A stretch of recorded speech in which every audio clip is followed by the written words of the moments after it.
exciting this season, so I feel very fit and what clubs are coming this summer and yeah, we see.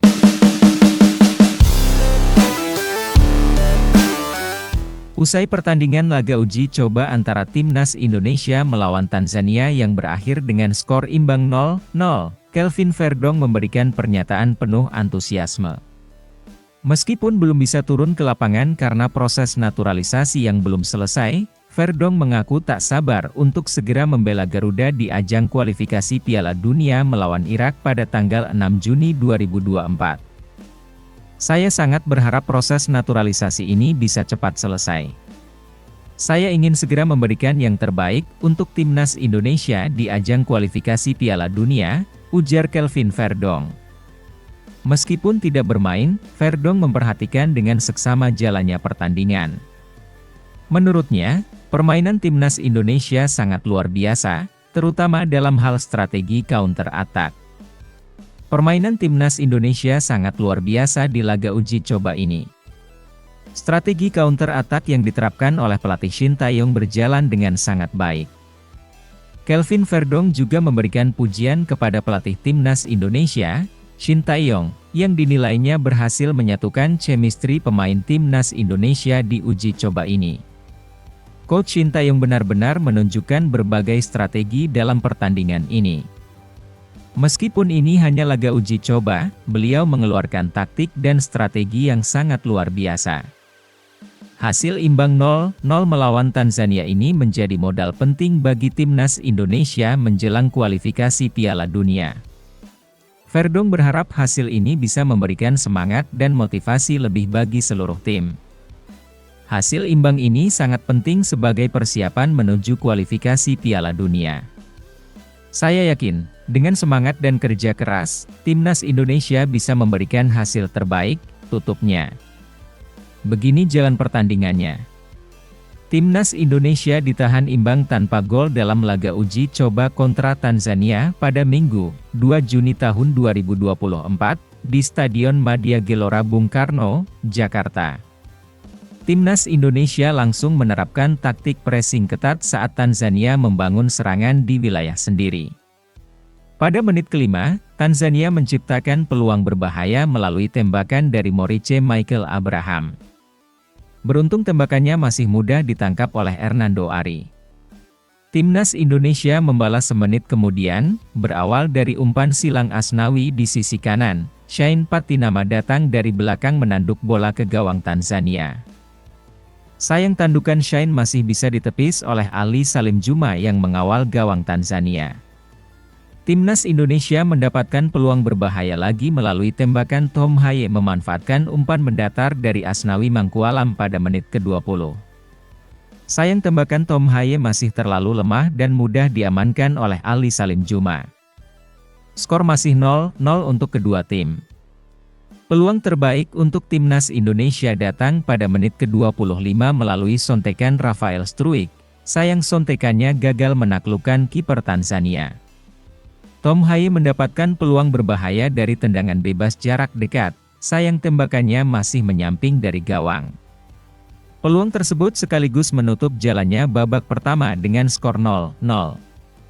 Di babak kedua peluang terbaik Timnas Indonesia datang dari sontekan Egy Maulana Fikri usai menerima umpan dari Marcelino Ferdinand pada menit ke-71, tetapi upaya pemain Dewa United tersebut digagalkan oleh tiang gawang. Malik Rizaldi mendapatkan kesempatan debut bersama Timnas Indonesia saat masuk menggantikan Marcelino Ferdinand pada menit ke-78. Justin Hubner yang baru masuk hampir membuahkan gol melalui tembakan dari sisi kiri, tetapi upayanya bisa digagalkan oleh pemain belakang Tanzania. Tidak ada gol di sisa waktu, skor imbang tanpa gol menutup jalannya pertandingan seru antara Timnas Indonesia versus Tanzania. Berita kedua. Ketua Umum PSSI, Erick Thohir, menyampaikan rasa puasnya usai pertandingan laga uji coba antara Timnas Indonesia melawan Tanzania yang berakhir dengan skor imbang 0-0. Menurut Erick Thohir, permainan Timnas Indonesia dalam laga ini sudah sangat luar biasa, meskipun tidak ada poin FIFA yang dipertaruhkan. Saya sangat puas dengan permainan timnas Indonesia di laga ini. Saya sudah meminta pelatih timnas Indonesia yaitu Shin Tae-yong untuk bermain santai karena tidak ada poin FIFA yang dipertaruhkan, ujar Erick Thohir. Dia menambahkan bahwa fokus utama timnas Indonesia saat ini adalah pada babak kualifikasi Piala Dunia. Erick Thohir juga menyarankan kepada pelatih timnas Indonesia, Shin Tae-yong, untuk cepat merotasi pemain guna menghindari risiko cedera. Saya menyarankan kepada pelatih Shin Tae-yong agar cepat merotasi pergantian pemain, karena saya takut ada pemain timnas Indonesia yang cedera di pertandingan ini, jelasnya.